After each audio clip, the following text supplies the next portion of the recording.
piece from the very famous radio play, The Hitchicker, written by Lucille Fletcher.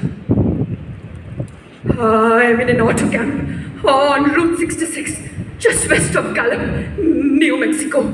If I tell it, perhaps it will help me. It will keep me from going mad. But I must tell this quickly. I am not mad now. I feel perfectly well. Except that I am running a slight temperature. My name is Ronald Adams. I am 36 years of age, unmarried, tall, dark, with a black mustache. I drive a 1940 Ford. I was born in Brooklyn. All these I know. I know I am in this moment perfectly sane. That it's not me who has gone mad, but something else. Something utterly beyond my control. But I must speak quickly. At any moment, the link with my life may break. This may be the last thing I ever tell on earth. The last night I ever see the stars. 6 days ago, I left Brooklyn to drive to California. I was in excellent spirits. The drive ahead of me, even the loneliness, seemed like a lark. Crossing Brooklyn Bridge that morning in the rain, I saw a man leaning against the cables. He seemed to be waiting for a lift. There were spots of fresh rain on his shoulders. He was carrying a cheap overnight bag in one hand. He was thin, nondescript, with a cap pulled down over his eyes.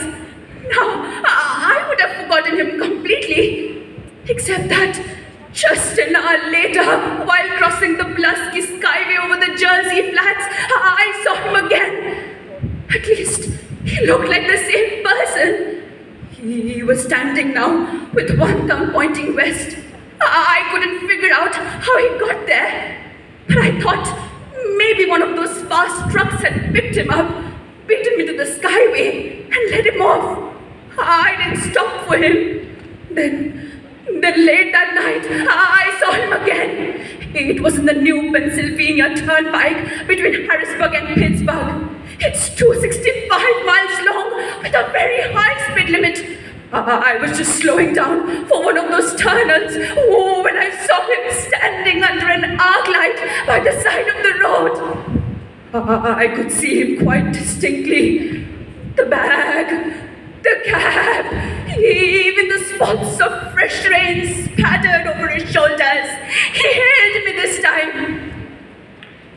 The thing gradually passed my mind as a coincidence. I had a good night's sleep in Pittsburgh. I didn't think about the man all the next day until just outside of Zanesville, Ohio, I saw him again. It was a bright, sunshiny afternoon. The peaceful Ohio fields, brown with autumn stubble, lay dreaming in the golden light.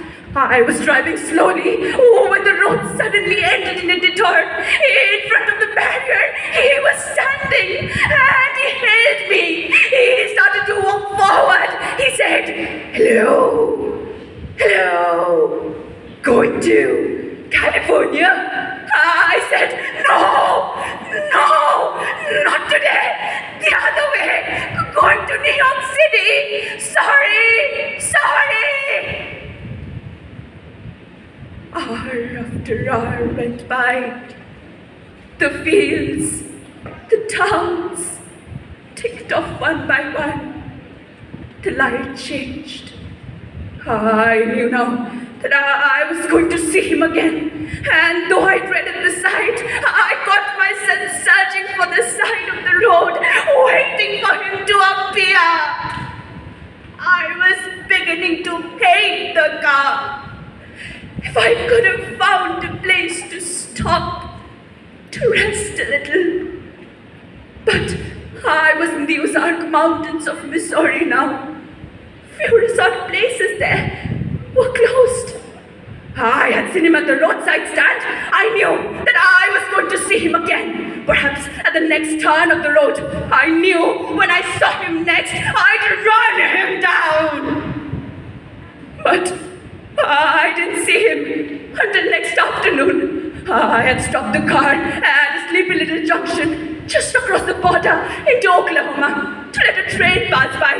When he appeared across the tracks, leaning against a telephone pole, it was a perfectly airless, dry day. The red clay of Oklahoma was begging under the southwestern sun, yet there were spots of fresh rain on his shoulders. I couldn't stand that. Without thinking, blindly, I started the car across the tracks. He didn't even look up at me. He was staring at the ground. I stepped on the accelerator hard, veering the wheel sharply towards him. I could hear the train at a distance, but I didn't care. Then something went wrong with the car. It stood right on the tracks. I tried to pull the gear, press the accelerator hard, but they didn't work. I could hear the train coming. I could hear the cry of its whistle. Still it stood there. I couldn't move the car.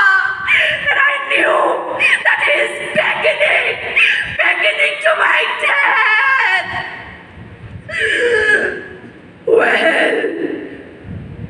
Well, the gear, the accelerator worked at last. I managed to back up, but when the train passed, he was gone. I was left all alone in the hot, dry afternoon. After that, I knew I had to do something. I didn't know who this man was or what he wanted of me. But I knew that from now on, I mustn't let myself be alone on the road, even for a moment. Thank you.